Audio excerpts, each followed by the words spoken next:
Bismillahirrahmanirrahim. Assalamualaikum warahmatullahi wabarakatuh.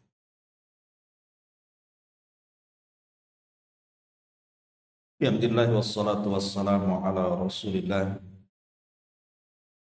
wa ala alihi wa sahbihi wa mawalah wa la hawla wa la quwwata illa billahi wa ba'd. Alhamdulillah di pagi ini kembali kita bisa duduk untuk bertalabul ilmi, salawat dan juga salam kita hadiahkan kepada Rasul kita Nabi besar Muhammad sallallahu alaihi wa ala alihi wasallam. Berhubung kita sekarang masuk di tanggal 1 Muharram, mungkin kajian kita tilahkan kita ganti dengan tema seputar Muharram. Dan hari ini tepat di tanggal 1 Muharram. Ma'asyiral muslimat yang dimuliakan Allah Subhanahu wa taala.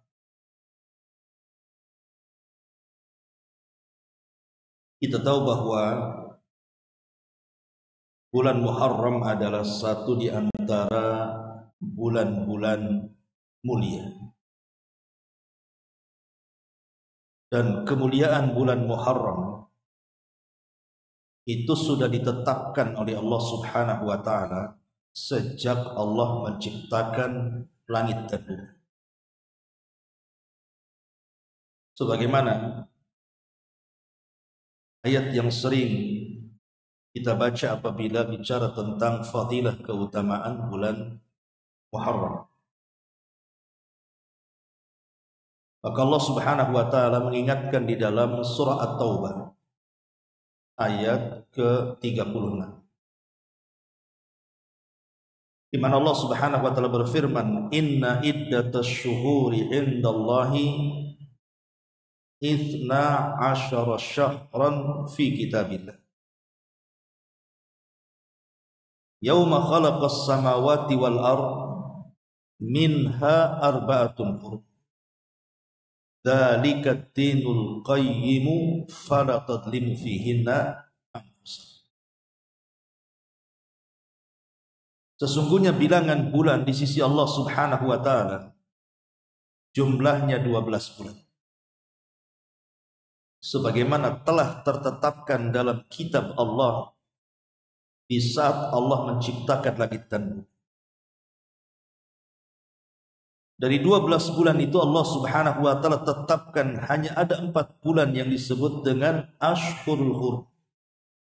Bulan-bulan suci, bulan-bulan mulia, bulan-bulan yang penuh dengan keistimewaan. Dzalika dinul qayyim, itulah ketetapan agama yang lurus. Fala tadlimu fihinna anfusakum, maka jangan kalian melakukan kezaliman di 4 bulan mulia itu.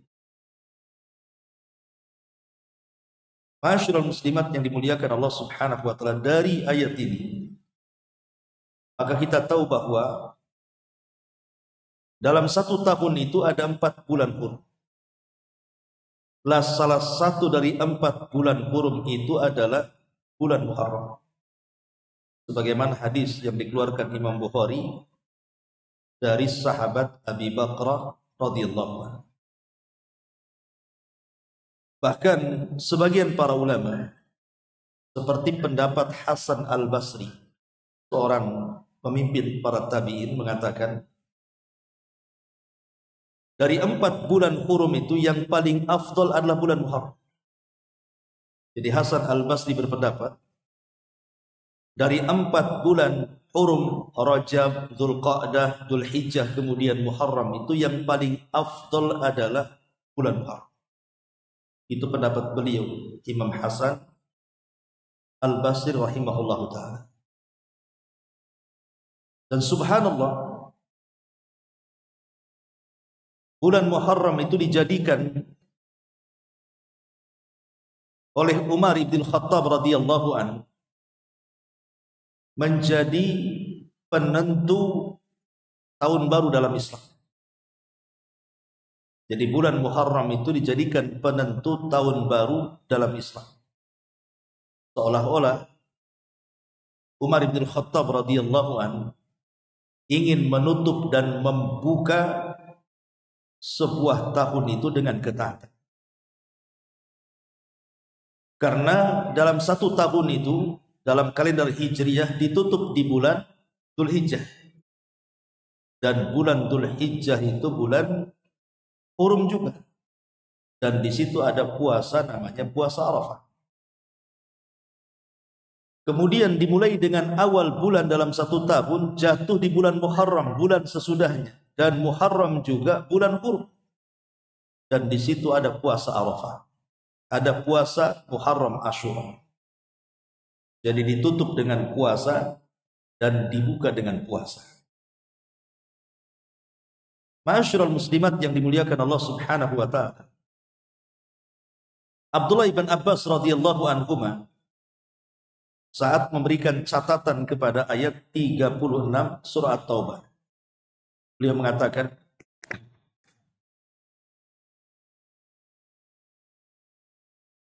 ketika mentafsirkan fala tadlimu fihinna anfusakum ay fi kullihinna thumma ikhtassa min dhalika arba'atu ashhurin faja'alahunna haraman wa azzama hurmatuhunna wa ja'ala dzamba fihinna a'zam wal 'amal as-salihah wal ajra a'zam.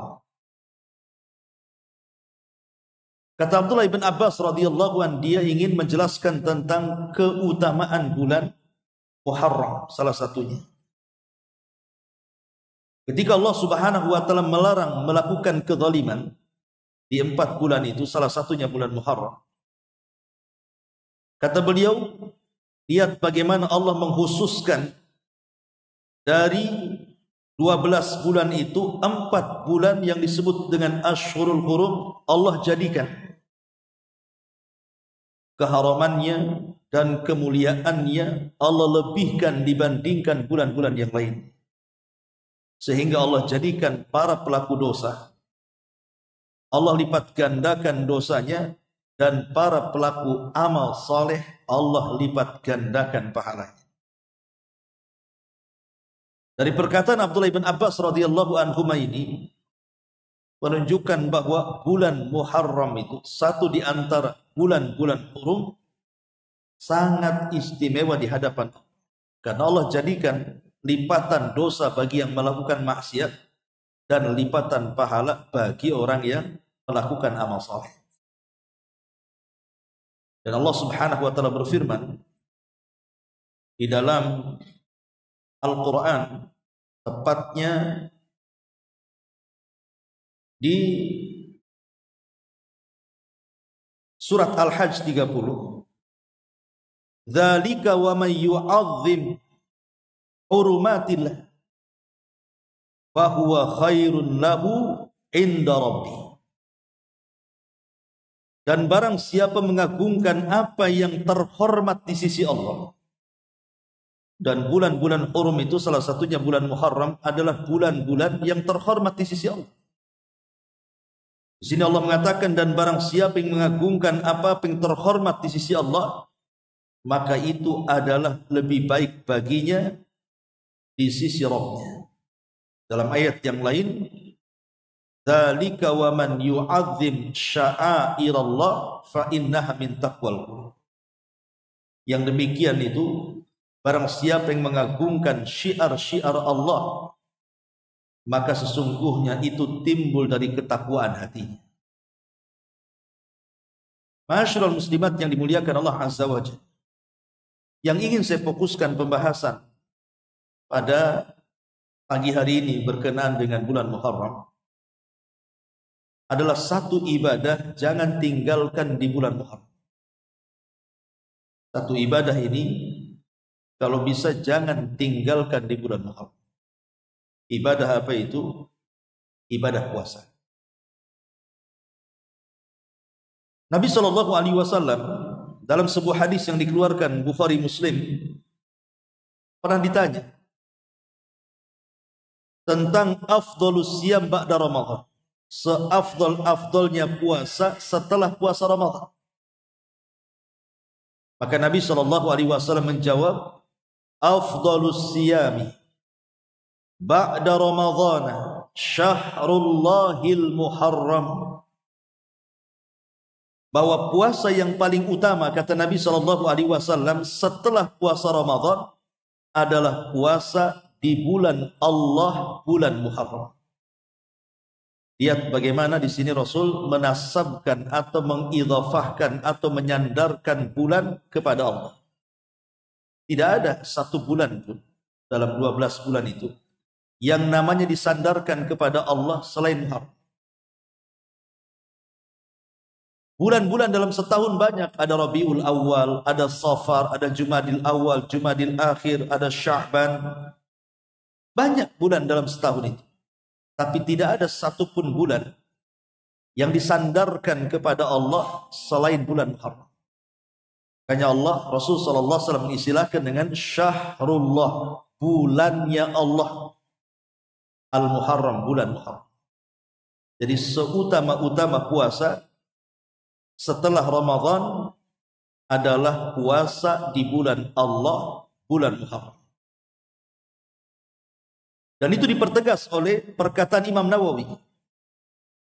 Kata beliau, hadis ini menunjukkan tentang penegasan bahwa sebaik-baik bulan untuk berpuasa adalah di bulan Muharram. Tentu maksudnya puasa sunnah. Karena kalau puasa wajib kan ada Ramadan. Pertanyaan pun muncul. Kalau kita bercerita tentang bulan Sya'ban, Aisyah radhiyallahu anha meriwayatkan bahwa Nabi SAW tidak pernah memperbanyak puasa setelah Ramadan kecuali bulan Sya'ban. Hampir 1 bulan. Di bulan Sya'ban itu Rasul puasa setiap hari. Tapi tidak mirip dengan Ramadan tentunya. Tidak boleh puasa 1 bulan full. Kecuali bulan Ramadan kan. Tapi maksudnya Rasul itu memperbanyak puasa sunnah itu di bulan Sya'ban. Jadi kalau kita ingin puasa di bulan Sya'ban, ya puasalah dari tanggal 1 sampai tanggal 27 umpamanya. Asal jangan mirip-mirip Ramadan saja kan itu. Nah seolah-olah Nabi SAW mengutamakan Sya'ban, memperbanyak puasa kan begitu. Nah sekarang di sini Nabi SAW justru mengatakan sebaik-baik orang yang berpuasa itu, kalau ingin puasa full dalam sebulan puasa sunnah itu, lakukan di bulan Allah Muharram. Di sini dijawab oleh Imam Ibn Rajab Al-Hambali rahimahullahu ta'ala dengan mengatakan bahwa, dan ini juga dinyatakan juga oleh Imam Nawawi rahimahullahu ta'ala, dia mengatakan yang pertama, boleh jadi di awal-awal Nabi SAW belum diberitahu Allah tentang keutamaan bulan Muharram. Makanya beliau tidak berpuasa sebanyak bulan Sya'ban. Boleh jadi wahyu belum turun. Sehingga yang tahu Rasul hanya Sya'ban saja. Baru kemudian belakangan Rasul SAW tahu tentang keutamaan bulan Muharram. Ini satu. Yang kedua, boleh jadi beliau memiliki uzur di bulan Muharramnya. Boleh jadi mungkin Muharram beliau safar atau beliau sakit sehingga tidak sempat menunaikan banyak puasa seperti yang dilakukan di bulan Sya'ban. Itu jawaban Imam Nawawi rahimahullah ta'ala. Nah dari sini Al-Imam Ibn Rajab Al-Hambali rahimahullah ta'ala mengatakan bahwa puasa yang paling utama di antara bulan-bulan hurum itu, pertama Dzulqa'dah, Dzulhijjah, Muharram, Rajab, dari bulan-bulan hurum itu yang paling utama adalah puasa di bulan Muharram. Lah dari sini juga bisa kita simpulkan satu, bahwa puasa sunnah mutlak, kalau ibu mau melakukannya, maka tidak ada puasa sunnah mutlak terbaik yang ibu lakukan kecuali di bulan Muharram. Maksudnya puasa sunnah mutlak itu apa? Puasa bukan Senin Kemis, bukan Daud, bukan juga puasa Ayyamul Bid, ya puasa setiap hari. Diniatkan karena Allah Subhanahu wa ta'ala. Itu namanya puasa mutlak. Jadi mulai tanggal 1 sekarang atau besok atau lusa gitu ya. Tiap hari puasa itu disebut puasa mutlak. Lah puasa mutlak itu tidak ada waktu yang paling terbaik dilakukan kecuali bulan Muharram. Jadi boleh ibu puasa tiap hari di bulan Muharram itu. Tidak harus menunggu Senin Kamis, tidak harus menunggu puasa Daud, tidak harus menunggu Ayamul Bid. Tiap hari puasa. Ya. Ini yang pertama. Yang kedua, puasa sunnah. Puasa sunnah mutlak itu juga keutamaannya luar biasa. Karena Nabi Shallallahu Alaihi Wasallam mengatakan di dalam sebuah hadis, "Man shama yawman fi sabilillah, ba'adallahu wajhahu anin nari sab'ina kharifah." Barang siapa yang berpuasa, Rasul tidak mengatakan puasa apa. Barang siapa yang berpuasa mutlak, ya, 1 hari saja karena Allah Subhanahu wa taala, maka Allah akan jauhkan wajahnya dari api neraka sejauh perjalanan 70 tahun. Jadi Nabi Shallallahu Alaihi Wasallam memberikan keutamaan bagi orang yang melaksanakan puasa mutlak. Lah, Imam Al-Hafidh Ibnu Rajab Al-Hambali rahimahullah ta'ala mengatakan puasa afdolnya puasa mutlak dari 4 bulan hurum itu adalah puasa mutlak yang dilakukan di bulan Muharram. Jadi ini ibadah yang banyak dianjurkan dilakukan di bulan Muharram adalah memperbanyak puasa. Ya, kalau seandainya ibu ingin puasa Daud, ya itu bagus. 1 hari puasa, 1 hari tidak. Tapi kalau ibu mau puasa secara utuh gitu ya, tiap hari di dalam bulan Muharram juga tidak ada masalah. Tetapi sekali lagi sebaiknya tidak seperti Ramadan. Kalaupun mau puasa tiap hari, maka jangan dihabiskan 1 bulan gitu maksud. Kenapa? Karena ada hadis dari Aisyah Ummul Mukminin radhiyallahu anha, di mana Aisyah radhiyallahu anha berkata, "Wa ma ra'aitun nabiyya sallallahu alaihi wasallam istakmala siyama syahrin qad ila Ramadan." Aku tidak pernah melihat Rasul sallallahu alaihi wasallam berpuasa sebulan full, sebulan penuh kecuali Ramadan. Berarti selain Ramadan, kalaupun puasa mutlak jangan dihabiskan 1 bulan gitu maksud. Tapi berhentilah umpamanya di tanggal 27 atau di tanggal 28 kan itu. 27 lah, 28 kan sudah mendekati gitu ya. Ya jangan sampai dihabiskan sampai tanggal 29 gitu.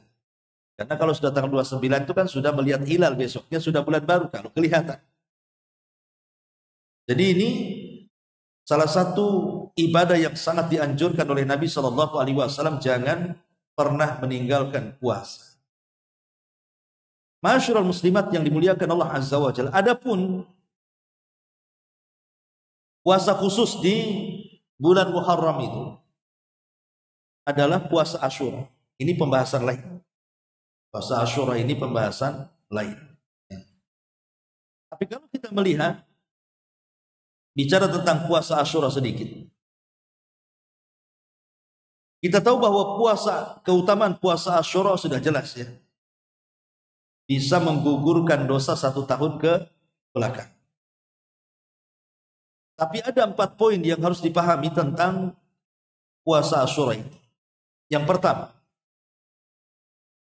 bahwa Nabi Shallallahu Alaihi Wasallam sebelum hijrah dari Mekah ke Madinah, masih dalam periode Mekah, itu Nabi Shallallahu Alaihi Wasallam melihat orang-orang Quraisy itu, bahwa Nabi Shallallahu Alaihi Wasallam berpuasa di Mekah, tetapi tidak memerintahkan manusia untuk berpuasa. Jadi periode Mekah itu Rasul sudah puasa Asyura, sudah puasa tanggal 10 di bulan Muharram, tapi tidak menekankan para sahabat untuk berpuasa. Maknanya mau puasa silahkan, mau tidak puasa juga silahkan. Dan itu disebutkan oleh Aisyah radhiyallahu anha, dia mengatakan, "Kanat Asyura yauman tasumuhu Quraisy fil jahiliyati." Jadi hari Asyura atau tanggal 10 Muharram itu, orang-orang Quraisy itu biasa berpuasa di atas kejahiliahan mereka. Jadi orang-orang jahiliyah itu, mereka berpuasa juga tanggal 10 Muharram itu. Kemudian kata Aisyah, wa kana Nabi sallallahu alaihi wasallam yasumuhu, dan Rasul pun ikut puasa.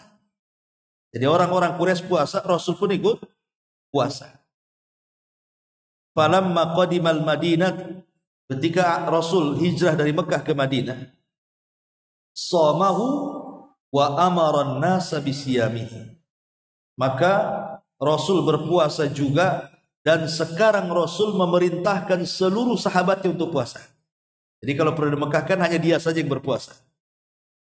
Karena mengikuti puasanya orang-orang jahiliyah yang memuliakan bulan Muharram. Tentu orang jahiliyah mendapatkan informasi dari ahli kitab kan tentang keutamaan bulan Muharram.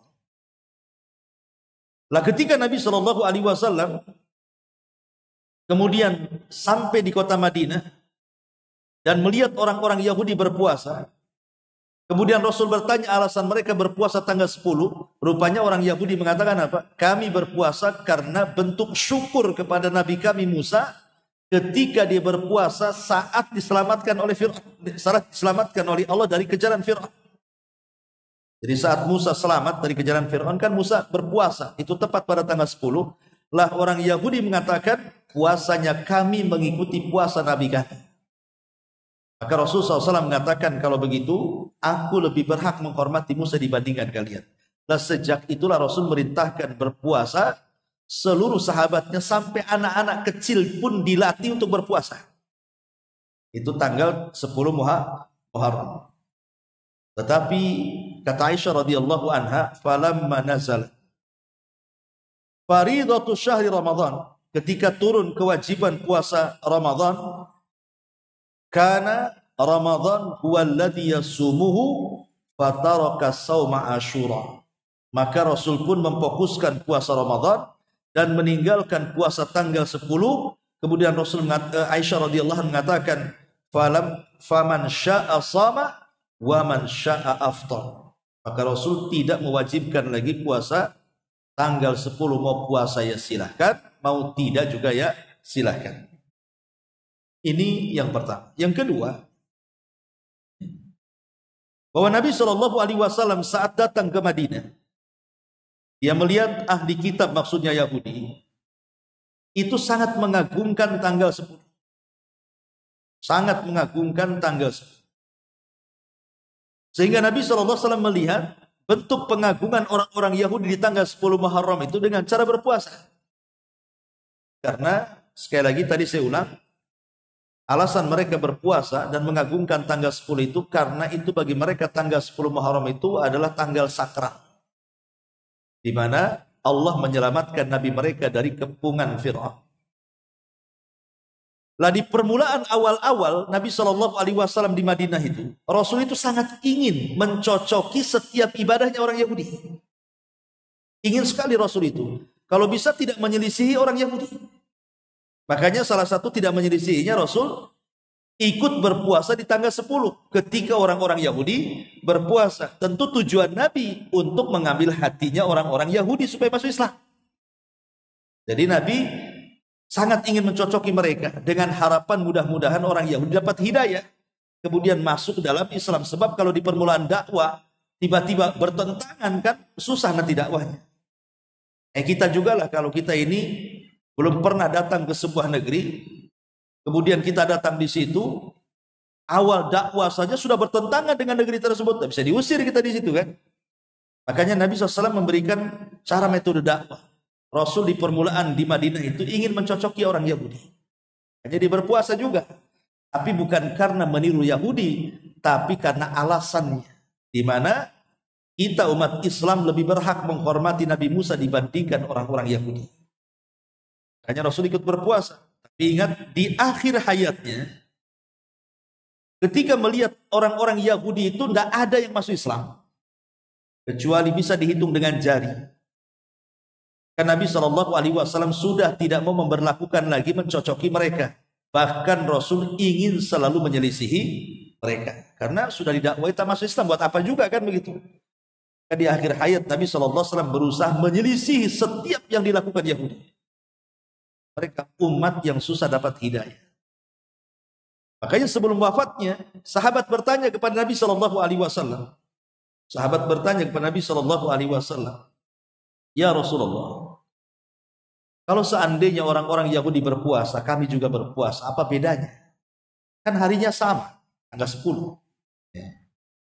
Maka Nabi SAW kemudian mengatakan kepada para sahabatnya, kalau begitu, fa in kanal amul muqbil, insyaallah sunnatasi. Ya, kata Rasul gini saja, kalau memang saya masih ada umur sampai tahun depan, kita puasa tanggal 9 juga. Kalau Yahudi tanggal 10 saja, kita buat 9-10. Gitu maksudnya. Jadi Rasul ingin menyelisih mereka. Alasannya apa? Ya tentu karena orang Yahudi degil. Sudah dicocoki juga tak mau gitu ya. Ya sudah diselisih saja. Akhirnya Nabi SAW kemudian mensyariatkan satu puasa lagi di tanggal 9. Selain daripada tanggal 10. Dalam rangka menyelisih puasanya orang Yahudi. Ma'asyiral muslimat yang dimuliakan Allah Subhanahu wa ta'ala. Jadi ini kondisi yang kedua. Kemudian yang ketiga, ma'asyiral muslimat yang dimuliakan Allah Subhanahu wa ta'ala. Adapun puasa tanggal 10 Muharram ini ada beberapa hukum yang harus dipahami. Yang pertama, hukum puasa Muharram itu, pertama, kita puasa tanggal 10 saja. Dan itu serendah-rendahnya puasa di tanggal 10 Muharram. Jadi kita hanya mencukupkan tanggal 10 saja. Kemudian yang kedua, kalau ingin menyelisih ahli kitab, maka ibu boleh menambah dengan tanggal 9-nya. 9 dan 10. Berdasarkan riwayat yang tadi saya bacakan, di mana Nabi SAW dari Ibnu Abbas yang tercantum dalam Sahih Muslim, ketika ditanya soal puasanya orang-orang Yahudi yang sama dengan puasa kita, maka Rasul mengatakan, ya kalau bisa tahun depan kita ganti saja, kita puasa tanggal 9 dan tanggal 10. Ini lebih baik lagi. Jadi kalau tidak mencukupkan tanggal 10, ambil juga tanggal 9. Kemudian yang ketiga, bisa juga ibu puasa 3 hari berturut-turut. 9, 10, 11. Ya, jadi 3 hari. Sebagaimana riwayat Imam Ahmad dalam musnadnya dari Ibnu Abbas radhiyallahu anhu dari Nabi SAW.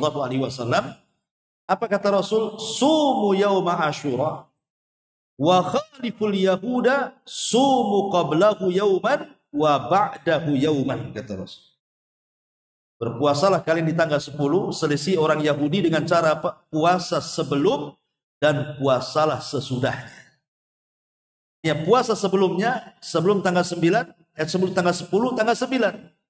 Adapun puasa sesudahnya ya tanggal 11-nya. Berarti 9, 10, 11. Itulah tingkatan puasa Asyura. Bisa dilakukan tanggal 10 saja, boleh. Atau lebih baik lagi tanggal 9 dan 10. Atau lebih baik lagi 9, 10, 11. Itu menurut pendapat yang kuat, wallahu a'lam. Masyaallah muslimat yang dimuliakan Allah Subhanahu wa ta'ala. Adapun keutamaan puasa sendiri secara umum kan ma'ruf ya, di mana Nabi SAW bersabda, hadis yang tadi saya jelaskan, bahwa satu hari puasa di jalan Allah, Allah akan jauhkan wajahnya dari api neraka selama 70 tahun perjalanan. Yang kedua, bahwa puasa sendiri akan menjadikan syafaat bagi para pelakunya. Sebagaimana hadis Nabi SAW, kata Nabi SAW, as-siyam wal Qur'anu yashfa'ani lil abdi yaumal qiyamah. bahwa puasa dan baca Quran itu dua-duanya akan menjadi syafaat bagi seorang hamba kelak pada hari kiamat. Kemudian yang ketiga, bahwa puasa itu sendiri bisa menggugurkan dosa. Sebagaimana hadis Nabi sallallahu alaihi wasallam, fitnatur rajuli fi ahlihi wa malihi wa jarihi tukaffiruhas salatu was-siyam was-sadaqatu wal amru bil ma'rufi wan nahyu 'anil munkar. Fitnahnya seseorang terhadap hartanya, terhadap keluarganya, terhadap tetangganya, itu bisa digugurkan dengan salat, puasa, sedekah, mengajak manusia kepada kebaikan dan mencegah manusia dari kemungkaran. Nah, salah satunya Rasul menyebut puasa. Jadi puasa itu bisa menggugurkan dosa. Kemudian yang keempat, puasa sendiri adalah junnah, benteng antara kita dengan api neraka. Sebagaimana Rasul mengatakan as-siyamu junnah. Puasa itu benteng, perisai yang bisa menghalangi kita dari kobaran api neraka. Kemudian yang kelima, bahwa puasa itu ibadah yang menjadikan penyebab kita disediakan pintu khusus di surga yang disebut dengan babu Rayyan. Jadi Allah sediakan tuh pintu khusus di surga yang disebut dengan babu Rayyan, pintu khusus masuk orang yang puasa saja. Kalau yang tidak puasa tidak akan masuk dari situ. Dan itu dijelaskan di dalam hadis Nabi sallallahu alaihi wasallam, inna fil jannati baban yuqalu lahu Rayyan. Di surga itu ada satu pintu namanya Rayyan. Kemudian kata Nabi sallallahu alaihi wasallam, yadkhulu minhu shaimuna yaumal qiyamah wa la yadkhul ma'ahum ahadun ghairah. Akan masuk orang-orang yang berpuasa dari pintu itu pada hari kiamat, dan yang lainnya tidak akan masuk dari pintu itu. Ma'asyiral muslimat yang dimuliakan Allah Subhanahu wa taala, dan tentunya puasa sendiri bisa menyehatkan badan. Bahkan bau mulutnya orang yang berpuasa itu lebih harum dibandingkan minyak kasturi. Dan orang yang berpuasa itu doa-doanya mustajab, terutama ketika berdoa menjelang berbuka. Nah, Rasul yang mengatakan bahwa di antara doa yang mustajab adalah da'watun inda fitrin, berdoa ketika menjelang berbuka. Dan lebih daripada itu, orang yang berpuasa Allah berikan dua kebahagiaan. Bahagia saat berbuka dan bahagia kelak ketika berjumpa dengan Allah Subhanahu wa taala. Dan yang terakhir, bahwa pahala puasa itu tidak ada yang tahu jumlahnya kecuali Allah.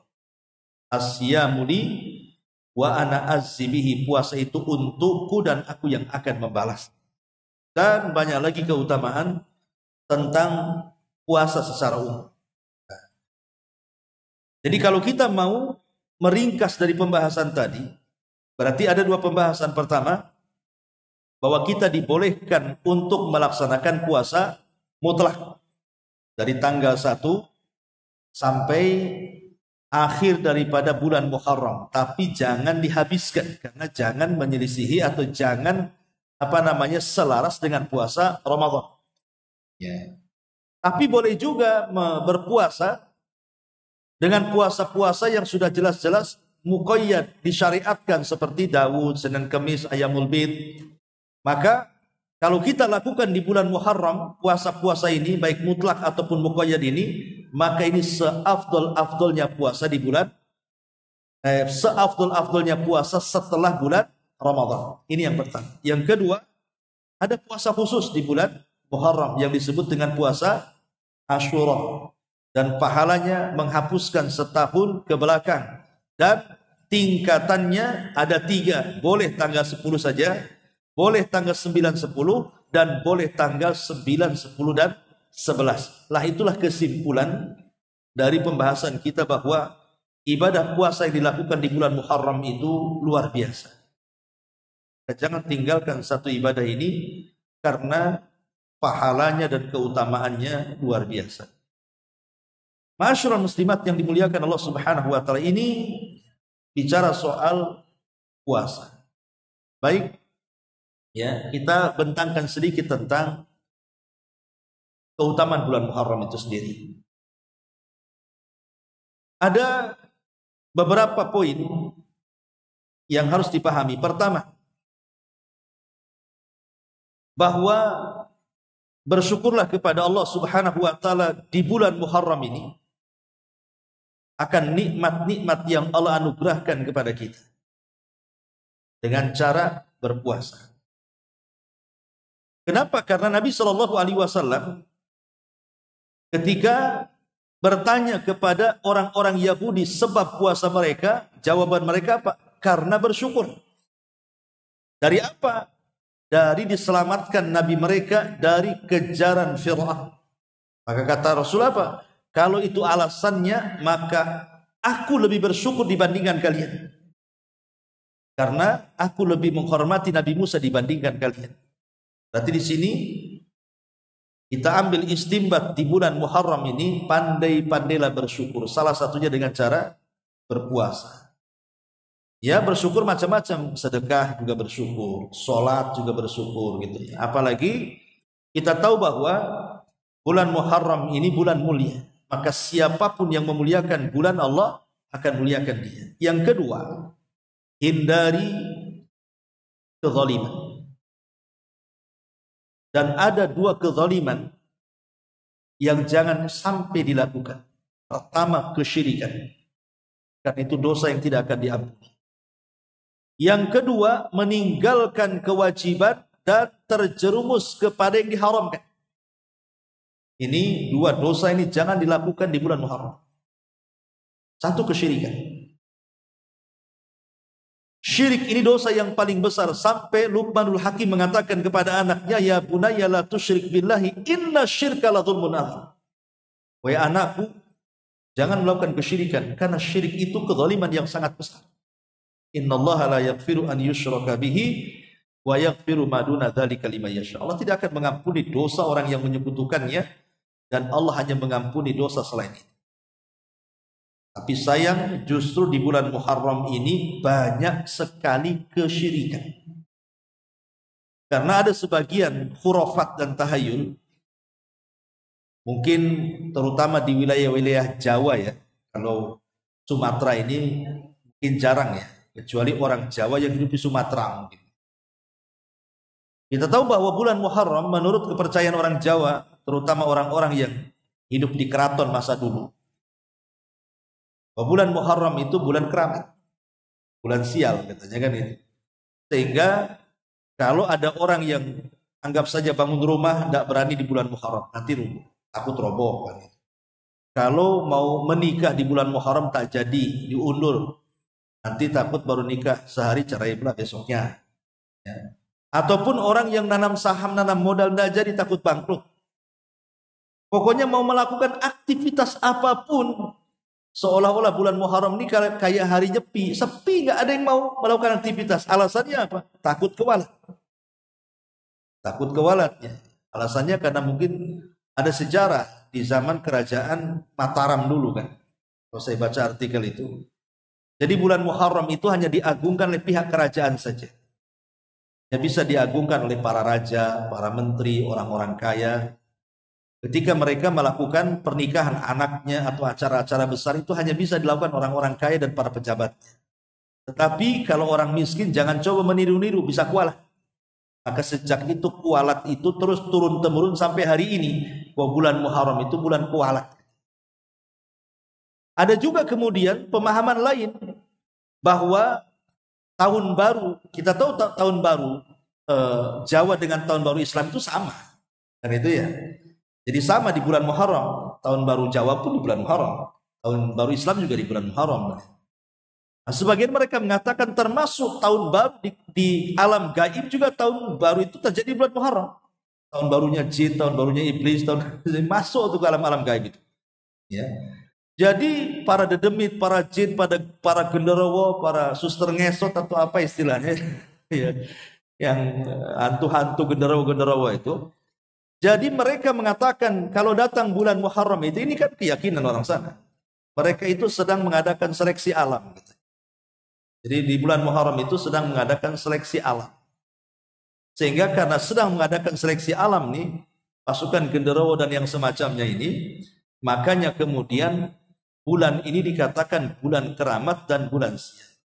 Sehingga banyak orang-orang tua itu yang kemudian akhirnya memandikan pusaka-pusaka, merendam keris-keris, kadang kemudian mereka pun tirakat dan begitu seterusnya gitu. Bahkan acara-acara besar ya seperti kirap ataupun apa namanya istilahnya, yalah kurang lebih kan masih ada sampai sekarang kan. Ya, buang sial itu kan masih ada. Orang melakukan buang sial, kadang-kadang mereka pawai, berhenti di jalan, nginjak telur, apa istilahnya itu. Bahkan kalau sebagian yang hidup di Pantai Laut Selatan ya buang kepala kerbau, ya, dan macam-macam lah masih kayaknya sebagian budaya itu walaupun sebagian sudah punah, tapi sebagian masih dilestarikan. Alasannya ini kan cagar budaya kan itu. Padahal dalamnya banyak kesyirikan. Lah justru bulan Muharram ini bulan mulia, jangan sampai melakukan kezaliman, dan tidak ada kezaliman yang lebih besar dibandingkan kesyirikan. Tidak ada kezaliman yang lebih besar di hadapan Allah kecuali kesyirikan. Dan ini luar biasa gitu. Alhamdulillah mungkin di luar Jawa nggak ada ya. Tahu saya nggak ada sih. Di Batam ini nggak ada yang gitu-gitu. Buang kepala kerbau nggak ada lah di Batam. Sayang juga ya kan, bagus digulai dimakan. Dibuang ke laut. Ini yang kedua. Yang pertama, yang kedua, jangan sampai meninggalkan yang wajib dan melaksanakan yang haram. Karena kalau sampai kita meninggalkan kewajiban, ini kezaliman kedua terbesar. Meninggalkan sholat wajib gitu ya. Itu dosa besar. Jangan sampai meninggalkan kewajiban atau jatuh kepada yang diharamkan Allah Azza wa Jalla dari dosa-dosa kecil atau dosa-dosa besar, maka hindari kezaliman. Ini yang kedua, ya, yang harus dipahami di bulan Muharram. Kemudian yang ketiga, karena bulan Muharram itu kan apa namanya memulai awal tahun dengan berakhirnya akhir tahun di bulan Dzulhijjah, diawali dengan tahun pertama atau bulan pertama atau tahun baru dalam Islam Muharram, maka hendaklah muhasabah. Cobalah kita ini muhasabah. Introspeksi gitu maksudnya. Apakah tahun kemarin jauh lebih baik dibandingkan tahun sekarang ataukah sebaliknya? Karena seorang muslim itu harus senantiasa muhasabah dalam sehari-harinya. Di mana Allah mengatakan ya ayyuhalladzina amanu wal tanzur nafsum ma qaddamat lighadin. Hendaklah jiwa melihat kira-kira apa yang akan kita lakukan untuk esok hari. Apakah esok hari lebih baik daripada hari ini atau esok hari lebih buruk dibandingkan hari ini. Karena orang yang cerdas itu orang yang selalu introspeksi. Dan orang yang cerdas juga orang yang selalu mempersiapkan untuk bekal kematian. Karena ada orang yang memahami orang cerdas itu orang yang komlut. Dia dalam dunia pendidikan kan itu. Tapi dalam dunia Islam itu orang yang cerdas adalah orang yang selalu introspeksi dirinya. Muhasabah bahasa kitanya ya. Dan mempersiapkan setelah kematiannya. Karena dengan berlalunya 1 tahun hijriah kepada kita, masuk pada tahun baru hijriah, berarti hilang 1 umur dari kita. Apa kata ulama? 1 hari saja hilang, berarti 1 anggota badan kita hilang. Orang kalau semakin tua kan semakin pendek umurnya. Bukan semakin tua itu semakin muda, itu tua-tua geladi itu. Tapi orang kalau makin tua kan makin pendek umurnya. Kalau sudah makin pendek umurnya, makin dekat pula dengan kematiannya. Kalau sudah makin dekat dengan kematiannya, makin dekat pula pertanggungjawabannya di hadapan Allah. Nah, di sini pentingnya muhasabah di tanggal 1 bulan Muharram. Ini yang ketiga. Yang keempat, ya, juga tak kalah pentingnya di bulan Muharram ini adalah senantiasa hindari perkara-perkara yang justru ketika kita melakukan ibadah di bulan ini, malah ibadah kita ini ditolak. Atau dengan kata lain, hindari bid'ah-bid'ah yang terjadi di bulan Muharram. Seperti apa contoh? Contohnya umpamanya seperti yang dilakukan orang-orang Syiah. Kalau datang bulan Muharram, terutama tanggal 10 Muharram, apa yang mereka lakukan? Mereka memukul-mukul badan-badan mereka. Coba lihat di YouTube itu tanggal 10 Muharram. Mereka buat acara rame-rame. Kemudian jingkrak-jingkrak, terkadang dirantai kaki satu dengan yang lainnya, di tangannya terdapat pentungan, kadang pedang, kadang besi, kemudian dipukul-pukul di badannya sampai berdarah-darah. Ya. Bahkan anak kecil diketuk juga kepalanya biar keluar darahnya. Untuk apa coba? Alasan mereka untuk menebus dosa kakek buyut mereka Husain yang meninggal di Karbala. Bahwa apa yang mereka rasakan hari ini dengan memukul-mukul badan itu tidak seberapa dengan apa yang dirasakan Husain saat dipenggal kepalanya. Mereka mengatakan seperti ini. Seolah-olah apa? Ada penebusan dosa kepada orang lain. Sementara Islam mengatakan wala taziru waziratun wizra ukhra. Dosa orang lain tidak ditanggung oleh kita. Dosa dia, dosa kita kan gitu. Masa dosa orang lain kita tanggung? Itu sama dengan penyaliban Nabi Isa. Menurut orang-orang Nasrani bahwa disalibnya Isa itu untuk menebus kesalahan Adam di sorga katanya. Mana Adam sendirilah pertanggungjawabannya. Nabi Isa juga sendiri. Tidak mungkin Isa menanggung dosa Nabi Adam. Tapi mereka mengatakan seperti itu. Maka hindarilah perkara-perkara seperti ini. Tidak ada dalam Islam itu acara-acara berkabung seperti ini. Karena kalau kita melihat sejarah justru bulan Muharram itu bulan kesenangan bukan berkah. Maksudnya senang itu karena sejarahnya kan Nabi Musa diselamatkan. Kita selamat dari musibah itu kan senang. Ataupun ketika Nabi Nuh diselamatkan sehingga kapalnya disandarkan di Bukit Judi Irak itu juga terjadi tanggal 10 Muharram kan. Kata pendapat Imam Al-Qurtubi rahimahullah ta'ala. Artinya ini kan momen kita bersyukur. Karena kita diselamatkan gitu maksudnya. Momen kita bersyukur bukan bersedih. Tetapi ada juga sekelompok orang yang mereka senang-senang di bulan Muharram itu bukan karena masalah bersyukurnya para nabi diselamatkan di bulan Muharram, tapi karena senang terbunuhnya Husain di tanggal 10 yang dilakukan orang Khawarij, orang Nasibah. Jadi ada dua perayaan yang bertolak belakang tuh di bulan Muharram itu. Satu ulang tahun kesedihan dan itu dilakukan orang-orang Syiah Rafidhah. Yang kedua dengan kebahagiaan yang berlebihan dan itu dilakukan orang-orang Nawasib dan Khawarij. Mereka bergembira ria karena kematian Husain. Yang satu sedih karena kematian Husain. Ini satu hari itu ada dua hari raya itu. Yang satu tertawa-tertawa, yang satu menangis-menangis. Lah kita di tengah-tengah. Kita tidak merayakan seperti orang Syiah yang bersedih-sedih gitu ya. Karena memang dilarang juga memukul-mukul ketika kita mendengar sebuah musibah. Kata Rasulullah SAW, Dorobal hudud wa syaqqal juyub wa da'a bida'wal jahiliyah. Bukan termasuk umatku kata Rasul. Orang yang ketika musibah memukul-mukul pipi, merobek-robek baju, mencukur-cukur bulu ataupun berteriak-teriak ala jahiliyah, itu bukan termasuk golongan kami kata Rasul. Kita tidak seperti Syiah dan kita juga tidak seperti Nasibah atau Khawarij yang bersenang-senang dengan kematian Husain. Kita sedih dengan kematian Husain karena Husain cucu Nabi, tapi kita tidak merayakan seperti orang Syiah. Ya kita biasa saja kan itu. Kita berpuasa saja, itu yang diajarkan Nabi SAW. Itu bentuk syukur kita dengan cara berpuasa, baik puasa mutlak, ya kan? Atau puasa muqayyad Senin Kamis Ayyamul Bid, puasa Daud, ataupun nanti pada tanggal 9 puasa khusus, tanggal 9, 10, 11 atau 9, 10 ataupun tanggal 10 saja.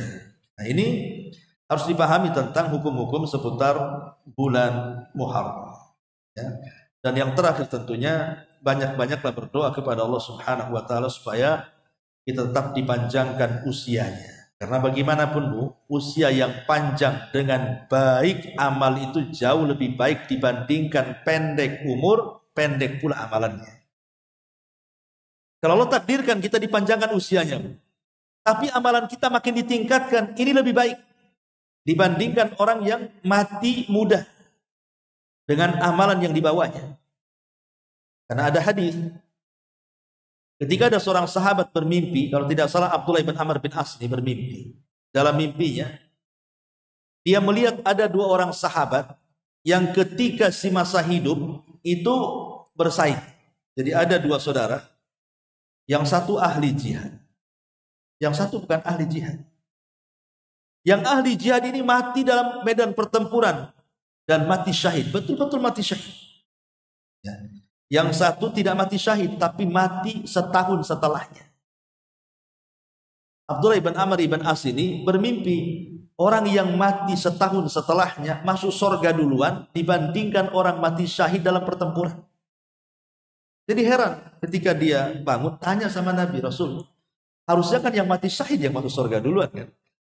Saudaranya kan enggak mati syahid, mati dalam pembaringan, mati biasa.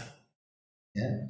Kata Rasul, bukankah dia diberikan usia setahun setelah kematian saudaranya? Ya. Bukankah dia mendapatkan bulan Ramadan? Ya. Bukankah dia mendapatkan Lailatul Qadar? Ya. Itulah penyebabnya dia lebih duluan masuk surga dibandingkan saudaranya yang mati syahid, kata Rasul. Nah, ini kan menunjukkan bahwa panjang umur kalau banyak amal itu lebih baik dibandingkan pendek umur yang hanya membawa amal yang ia bawa saja. Berdoa kepada Allah Azza wa Jalla di bulan Haram ini, karena ini tahun baru Islam, supaya kita diberikan usia dan kita bisa menambah amal kita. Wallahu a'lam bishawab. Ini yang saya sebelum bisa tutup, silakan kalau ada yang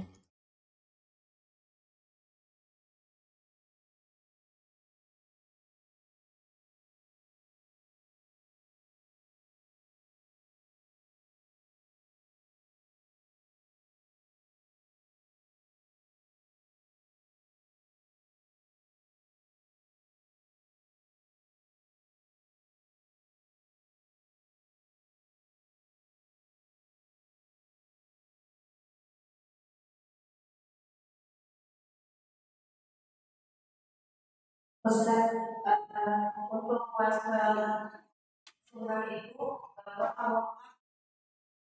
dengan puasa bisa selama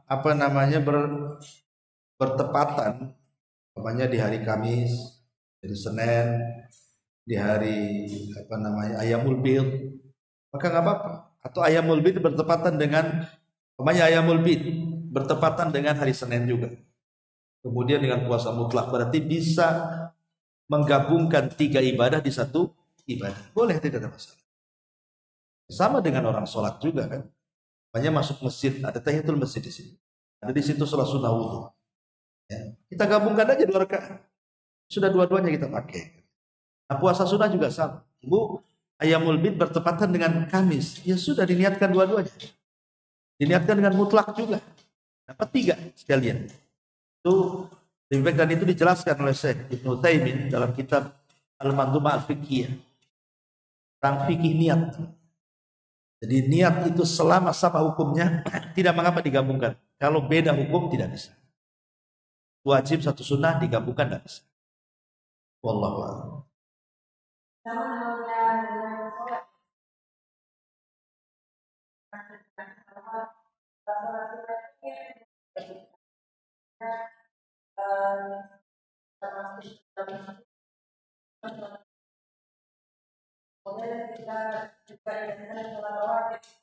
Iya, tadi saya sudah jelasin itu.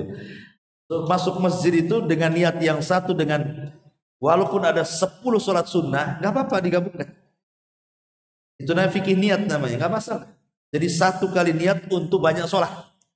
Tapi syaratnya, hukumnya harus sama. Semua sunnah. Jangan satu wajib, satu sunnah, nggak bisa. Satu sholat duhur, satu sholat rawatib digabungkan, ya nggak bisa. Karena satunya wajib, satunya sunnah. Makanya ketika para ulama membahas tentang mandi junub dengan mandi Jumat, bagi yang mengatakan bahwa mandi Jumat wajib, maka bisa digabungkan dengan mandi junub. Tapi yang bagi mengatakan bahwa mandi Jumat itu sunnah, berarti sendiri-sendiri mandinya. Ya Jumat sendiri, ya junub sendiri kan gitu. Nah, intinya bahwa boleh menggabung itu kalau sama hukum. Itu aja. Iya. Iya.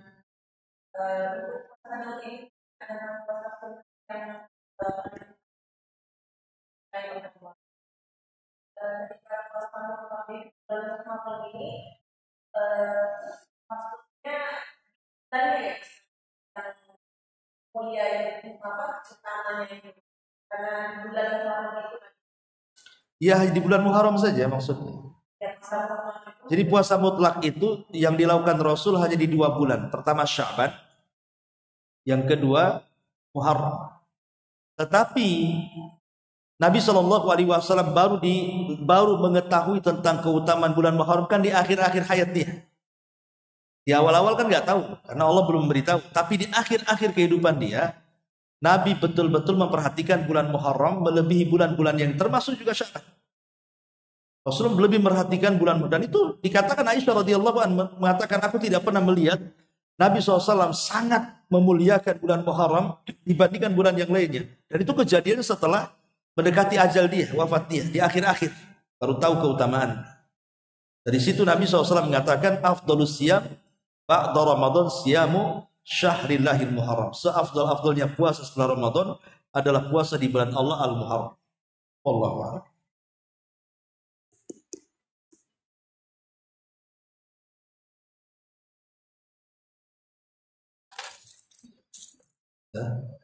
Ya, kalau sudah kita anak lebih hamdika, insyaallah ilaha illallah.